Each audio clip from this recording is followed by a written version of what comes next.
راه حل فقط تربیت است، ساختن انسان است، ساختن جامعه است.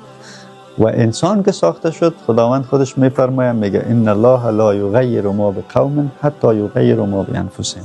خداوند سرنوشت هیچ قوم تغییر نمیده تا که اینا در نفسای خود تغییر ندارن.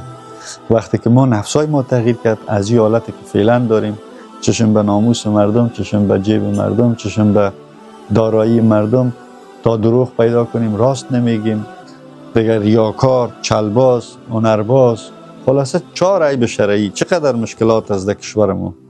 تا که این حالت تغییر نکنه، سرنوشت تغییر نمیکنه. بیخی که 100 سال این کشور نظام تبدیل میشه، این میره و میره، ولی حالت تغییر نمیکنه، بهبود نمیه.